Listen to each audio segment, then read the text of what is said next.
What's up, guys? Shane, aka Musty Yeti here. Today's going to be a really quick video, a really quick how-to video on how to install a scope to your AR-15 or any rifle for that matter. If you guys follow my channel, you saw I did a video on the Atibal MROC, their 3-power optic. If you guys haven't seen that, I'll be sure to put a card in one of these corners. Feel free to click on that card if you want to check out that video. Next in line from Atibal is the XP8, their 1 to 8 power scope. I've actually had this for quite some time now. I've shot a lot of rounds to this rifle, and I'm really enjoying this scope here. But I realized I didn't do a video showing you how I install scopes on rifles. So we're going to do that today. So let's go and get this camera flipped around and show you how I get it done.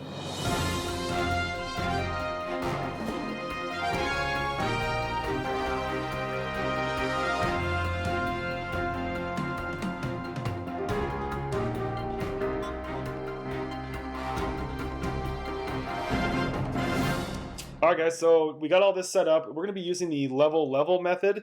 So as you guys can see here, we have, just on the edge here, you can see we have a level set up. Now I did start off by making sure my upper was level. I'm going to hope and pray that my barrel is in line with my upper. So this upper is level, and then I went to my rail to make sure that is level. So if this is level to this, and this is lined up with this, we should be good to go here.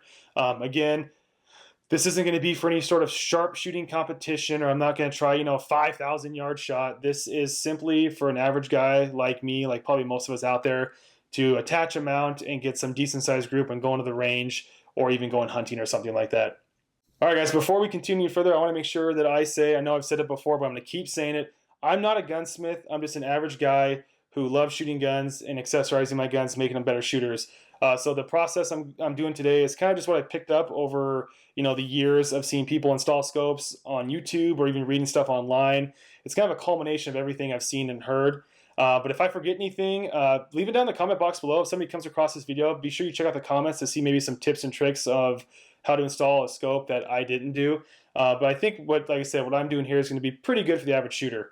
So we're all level here. We got our mount attached. Now I'm using the Atibal quick detach mount with the Atibal XP8. So far I have 0 complaints with the mount. I definitely don't have any complaints with the scope. This thing is awesome. A review will be coming soon. This thing is great, fantastic.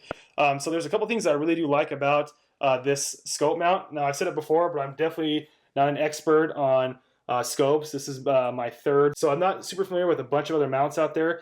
But this Atibal mount really has an ingenious mounting system. Because the way my camera has to be set up, I can't show you the back side of the rifle back here to show you what's going on, but I did get some B-roll for you guys. So on the other side of these levers, you have bolts back here that are recessed inside channels that are milled out of the mount. So when you tighten this thing down, there's absolutely no way that bolt's going to come loose because it is inside of milled aluminum. It's really easy if you want to tighten this thing down. You simply push the lever on the camera side here to get that bolt to pop out. You can hand tighten or loosen it however you want. There's no tools needed whatsoever. It's a really nice, easy way, surefire way of mounting this thing and knowing it's not going to come loose. So you kind of have a twofold system here on how this thing stays tight. You have that bolt inside those channels, and then you also have those set screws that are also holding the tip of the bolt in place. So you really have a really secure mounting system here to get this thing installed and know it's not going to go anywhere on you. Alright, so it's now time to attach the Atibal mount to the AR-15 upper. We're going to do this slow and steady. We're going to always be looking at our level to make sure our AR-15, the upper, hasn't shifted or moved at all. We want to make sure it stays level.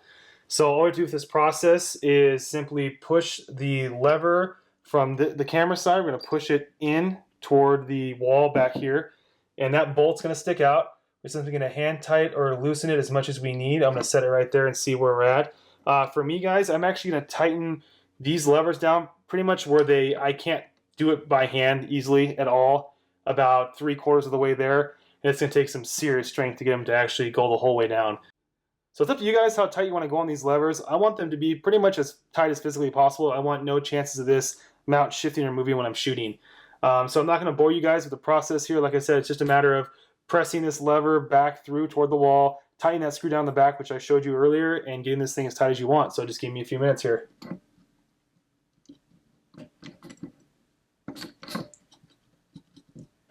Alright guys, so we're back. I got these things pretty much dialed down as far as I can. That's about where it stops for me. I'm going to finish the last little bit. I hope you guys noticed that the little lever here, the locking lever on the main lever itself popped up when it went down. What's really nice about these levers on this QD mount, I'll roll in some B-roll so you guys can check it out. There's actually a little arm inside the lever that locks into a channel, just kind of like that bolt on the other side. So when this thing tightens down, that arm goes down, the locking lever up here pops up, so you know that it's engaged and you know this thing's locked.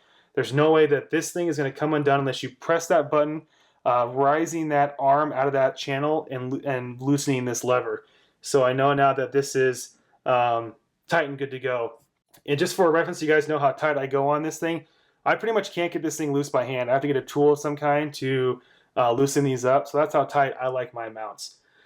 So we got the mount installed in the R15. We're looking at our level here, and it's still showing that we're level. We're going to take our second, very cheap, and it was a free level. I hate blue. Don't ever get a blue color filled level. We're going to put this on our turret cap. Now, guys, like I said, we're using the level method. And there is a slight risk there because there's a chance that your turret cap might not be in line and level with your reticle. So you could get this straight all day long, but when you look through your reticle, it might not be centered with your level. I hope that makes sense. However, there is one thing we're going to do before we consider this done. We'll talk about it later. You do it out the range. So at the end of the video, we'll discuss that more. Okay, so right now we're looking down our levels, and we are level on both still. I'll go ahead and roll in a picture so you guys can see what I'm seeing here. So we're all level. Now, I'm not 100% positive the correct procedure for tightening screws down on this specific mount. I have seen mounts where the bolts are horizontally oriented, front and back, not vertically. Is that right? No, vertically oriented, not horizontally. In that case, I'm pretty sure you go back to front. You don't zigzag or stuff. But on this one, because these caps are pretty much independent pieces of metal that can just flop around, and I'm going to do the, like you would tighten down a tire, I'm going to alternate very slowly. I'm not kidding how long this is going to take me to tighten these down. This is the process where you really want to do it slow and do it right, because if you tighten these down too much, you could shift your scope and this could get out of alignment and then you have to start all over again. So like I said, I'm going to go back and forth, so I hopefully don't have that cap sitting uneven. I want it to come down level, so I'm going to go nice and slow on all these in a star. Hi guys, I'm a shining example of what not to do before starting a YouTube video. My battery went dead, and now my memory card is full, so now we're back again for the second time. So I'm not exactly sure where I left off. I think I said what I'm going to do is tighten these down in a star pattern so that the top cap goes level with the main mount here. Now again, this is something you want to do slow while you're constantly checking the levels to make sure nothing is shifted or moved so you don't have to start over again. So I'm not going to bore you guys with that process. I'm going to go ahead and get it started. Again, I'm going to go really slow here. I'm not kidding how light I'm going to go per screw before I consider this done. So we'll come back here once I get all these things tightened down.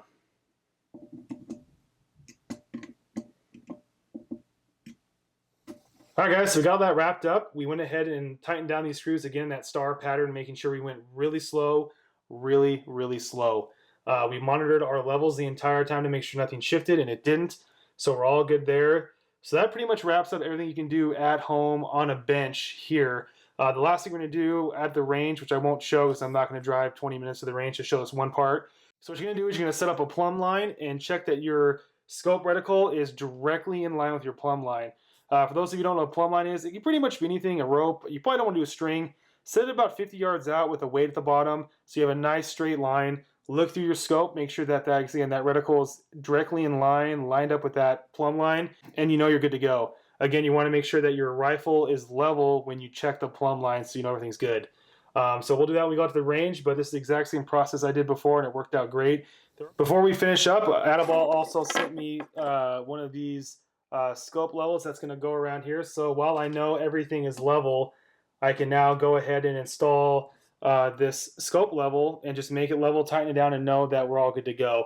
So I'm going to get that installed here. Again, I'm not going to waste your time showing you that. It just clamps on to your scope, whatever side you prefer, and then you tighten down the screws and you're good to go. So I'm going to take care of that here in a second. As you guys can see with the Atibal mount, this install process is super easy, super quick. All you need is a couple of levels and you'll be good to go. I have no doubts that this QD mount will hold up just fine under the stresses of firing a gun over hundreds of rounds. It's going to be fun shooting this thing. I'm looking forward to testing it some more and sharing my thoughts with you guys. I want to make sure I mention, when you guys actually tighten this down for your final time to actually go shooting, you want to make sure that you push your scope and your mount as far forward as possible so that I guess the tracks inside that engage the Picatinny rails is touching the frontmost part of the rail. So when your gun recoils and the scope is still, it's up against the front of the AR-15. It's got no chances of rocking due to recoil. So you want to push this thing as far forward as you can. And when you tighten these levers down, you always want to tighten the front one first and then go to the back. I'm not sure why that is. That just seems to be the thing I hear people say a lot. So always tighten the front one first and then do the back one as well. All right, guys, that about wraps up the install of the Atibal XP8 and the Atibal Quick Detach mount. As you guys can see, the installation process with that mount is a breeze. It's super quick, super easy. Being able to just simply hand tighten those bolts that lock in those channels are great. These levers are super tight. I am not concerned at all that they're going to come loose. I think this is going to be a rock solid mount that's going to hold zero just fine. And like I said, just super easy to install. Like I said before, guys, I am not a gunsmith. But if you guys want to be constructive and you want to leave some comments down below for future shooters who might come across this video, maybe a tip or trick or something I did wrong or something you could do better, feel free to do that to help future people out. That about wraps up the install for today, guys. If you have any questions, comments, or concerns, leave them down in the comment box below. As usual, take care, stay safe, and we'll see you next time.